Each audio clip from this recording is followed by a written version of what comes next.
A very warm welcome to all my dear students on my channel मंजिल of physics bye engineer Saurabh sir. यानी कि मैं आज बात करेंगे इस वीडियो के अंदर types of acceleration in circular motion. Circular motion में कितने टाइप के एक्सेलरेशन होते हैं, तो सबसे पहले तो ये समझ में आना चाहिए कि सर्कुलर मोशन कितने टाइप का होता है।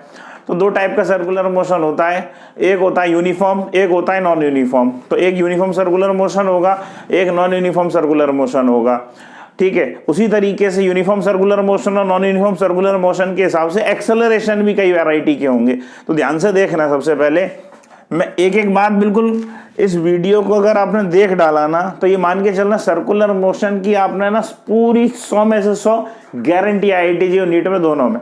ध्यान से समझना, फोकस करना। तो सब मान के चलो भाई, types of acceleration, types of acceleration in circular motion. Circular motion के अंदर कितने टाइप के एक्सेलरेशन होते हैं? तो भैया दो टाइप के एक्सेलरेशन बताए गए सर्कुलर मोशन के अंदर।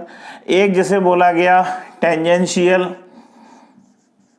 एक जैसे बोला गया टेंजेंशियल एक्सेलरेशन, जिसे हम AT से भी शो करते हैं, और दूसरा जिसे बोला गया रेडियल एक्सेलरेशन। रेडियल एक्सेलरेशन या इसका दूसरा नाम सेंट्रीपिटल एक्सेलरेशन।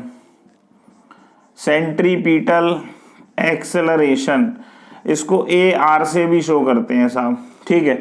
ये जो एक्सेलरेशन होते हैं ध्यान से देखना, टेंजेंशियल एक्सेलरेशन जो आता है, जैसे मान के चलो सर्कुलर मोशन हो रहा है साहब, जैसे मान के चलो सर्कुलर मोशन इस तरीके से सर्कुलर मोशन हो रहा है, तो एक मान के चलो पार्टिकल यहाँ सिचुएटेड है, तो एक तो जो कि टेंजेंट की तरफ होगा और एक एक्सेलरेशन जो रेडियस की तरफ होगा यानी सेंटर की तरफ होगा। इस वाले को बोलते हैं टेंजेंशियल एक्सेलरेशन AT, इसको बोलते हैं रेडियल एक्सेलरेशन AR। हम जानते हैं टेंजेंट और रेडियस हमेशा एक दूसरे के परपेंडिकुलर होते हैं, तो इसी वजह से ये दोनों एक्सेलरेशन भी एक दूसरे के हमेशा परपेंडिकुलर पाए जाते हैं। तो जो इनका नेट एक्सेलरेशन आता है A नेट, यानी जब A नेट लिखेंगे तो उसको कैसे लिख देते हैं, अंडर रूट के अंदर A टेंजेंशियल का स्क्वायर प्लस A रेडियल का स्क्वायर। लेकिन जान तो लें A टेंजेंशियल और A रेडियल होते कैसे हैं। टेंजेंशियल एक्सेलरेशन जो होता है मेरे प्यारे बच्चों, ये किस वजह से होता है, due to change in magnitude, due to change in magnitude, due to change in magnitude of velocity. Velocity के मैग्नीट्यूड में चेंज होने की वजह से पाया जाता है। ये किस वजह से होता है ये वाला acceleration, due to centripetal force, due to acting of, short में लिख रहा हूं FC मतलब सेंट्रीपिटल फोर्स।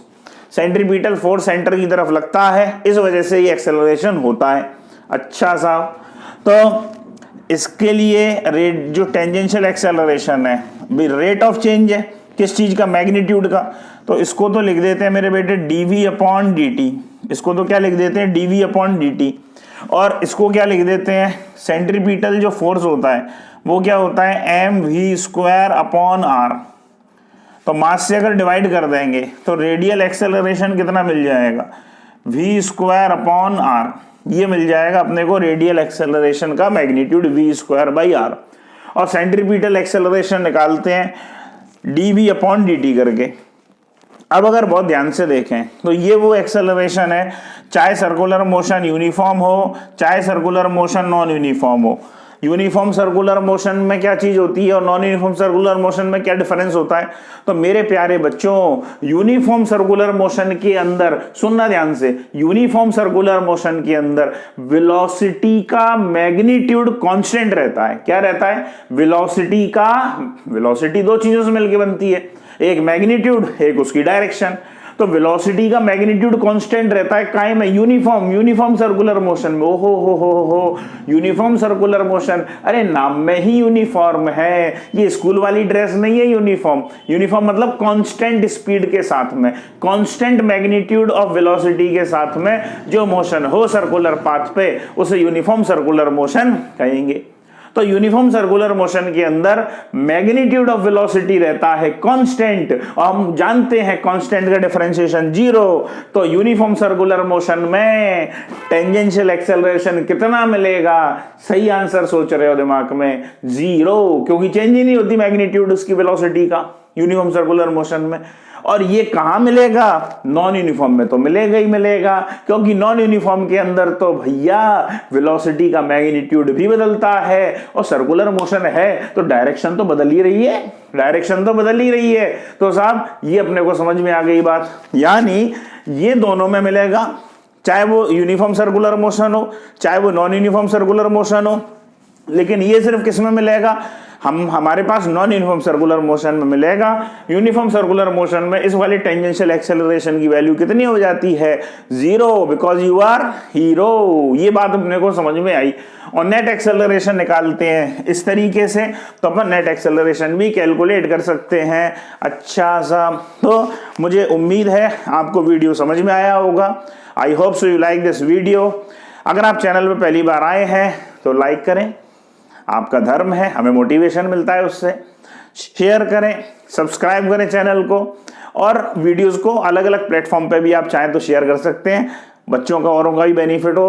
थैंक यू बच्चों, आगे की बातें अगले वीडियो में।